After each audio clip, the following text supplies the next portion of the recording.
The story began with a man named Jed, a humble and poor mountaineer who struggled to keep his family fed. Life in the mountains was hard, and every day was a battle for survival against the harsh elements and the unforgiving soil. One afternoon, while Jed was out hunting for some food to put on the table, he took aim and fired his rifle. Instead of bringing down game, the bullet struck the earth, and to his utter astonishment, up through the ground came a bubbling crude. It was oil, that is, black gold, Texas tea. Wealth had found them in the most unexpected way, transforming their lives overnight. The first thing they knew, Jed had become a millionaire. His kinfolk, wide-eyed and excited, urged him to move away from the desolate mountains. They told him that California was the place he ought to be, a land of promise and sunshine. So, they loaded up the old truck, packed their meager belongings, and moved to Beverly Hills, that is, a place filled with swimming pools and famous movie stars. They were the Beverly Hillbillies, fish out of water, navigating a world of glitz and glamour that stood in stark contrast to their simple roots. Life in the city had its challenges, and they had spent some miserable nights in their time. The transition was not always smooth, and there were moments when they longed for the quiet simplicity of their old home. But last night was particularly difficult. One of them remarked that the experience of sleeping on the beach was truly for the birds. It was one thing to be awakened in the morning with the sun hitting you in the eye, but it was an entirely different thing to be awakened with the cold ocean tides slapping you in the face. They decided that the next time those grunions wanted to invade the beach, they could have it all to themselves. They had all had a miserable night, and with a long drive home ahead of them, there was no use in rehashing the details. Everyone seemed to agree that the best course of action was to move forward. One of the men, nicknamed Boob, claimed he had spent the night in the ocean. The others quickly pointed out that it was his own fault for trying to swim to the island of Grunt. He had insisted that he was motivated by the fact that there was nothing there but women. Though his companions were skeptical, he defended his reasoning with conviction. He claimed he would have made it too, had he not run into that doggone old shark. When asked about the shark, he recounted with a flourish that he had grabbed the rascal and chomped him more ways than kraut lays in a barrel. The story was met with disbelief, yet it added a layer of absurdity to their already complicated morning. The conversation turned to the strange events involving Miss Jane and a group of girls who were being held captive. A question was raised about whether there were any men in that bunch of grunions that Miss Jane had caught. The answer was a firm no, as they were all girl prisoners.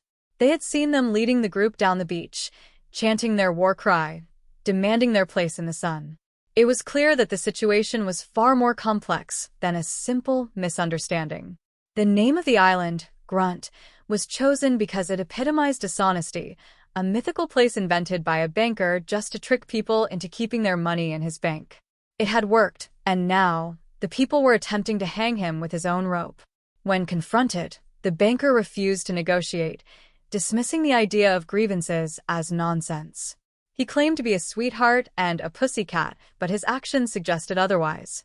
He had tried every dirty, rotten trick in the book, and despite the opposition, he remained defiant, insisting that if they wanted war, he would be ready. The conflict escalated at the beach, where the girls marched in protest, chanting for their rights and refusing to give in. They pledged to fight until they won, their voices ringing out clearly. Taking a break from the march, they turned to Miss Hathaway for help in their negotiations, demanding higher wages and better working conditions. They were met with resistance, and the atmosphere grew tense. As they stood there, a group of men appeared, looking like a goon squad, which the girls assumed were strikebreakers hired by the banker. The leader of the group was confronted, and in the confusion, a member of the hillbilly family intervened, trying to be helpful but ultimately causing more chaos. The situation was tense, yet there was a glimmer of human connection as they realized they were all just people caught in the middle of a larger dispute. The hillbillies offered the girls a safe haven at their mansion, noting that it was a good place with a great big wall around it. They encouraged the girls to bring along some of their unique skills, like their karate chops, which had impressed them earlier. When Miss Jane returned to inform the girls of the progress, or lack thereof, she found them ready to stand their ground. The banker, realizing he was losing control of the situation, tried to intimidate them with water, but his plan backfired as the girls remained united. The hillbillies, meanwhile, found themselves caught in the middle, trying to understand the nature of the conflict. Granny, in particular, was concerned about the treatment of the prisoners, believing that they were being treated far worse than they deserved. She could imagine them being locked in a cold, dark vault, forced to toil over heavy bags of money and mundane tasks. The tension continued to mount as the banker attempted to justify his actions, claiming that he was a wounded veteran who had sacrificed much for his country. He recounted his time on the island of Grunt with dramatic flair, describing how he had charged into battle, dodged sniper fire, and survived a landmine. While his story was compelling, the hillbillies remained cautious, sensing that there was more to the tale than he was willing to admit. They decided to talk it all out, hoping to find a resolution that was fair to everyone involved. As the situation reached a boiling point, the girls managed to escape their confinement by improvising a rope from their clothing. It was a bold and desperate move, born of their desire to be heard and their refusal to be silenced.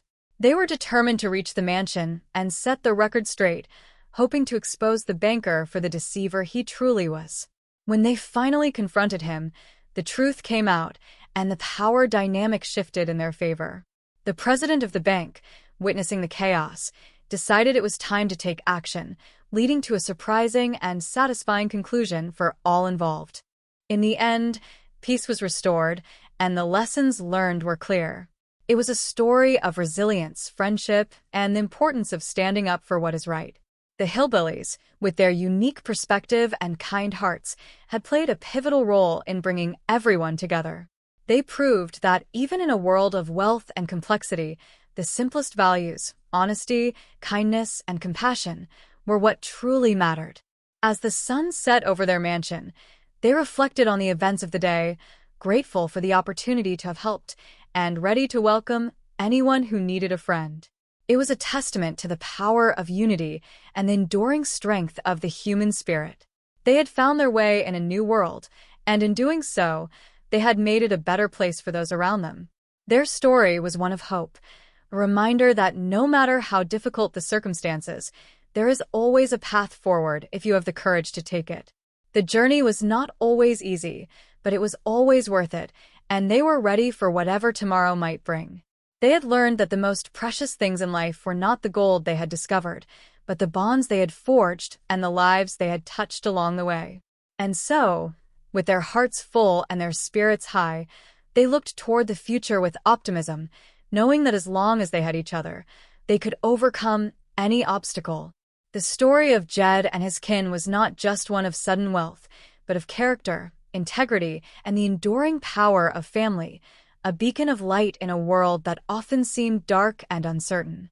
They remained the Beverly Hillbillies, a family of humble origins who had navigated the complexities of their new life with grace and humor, leaving a lasting impact on all who crossed their path. As the final chapter of this particular tale drew to a close, they knew that their adventure was far from over, and they were eager to see what new experiences the future held in store.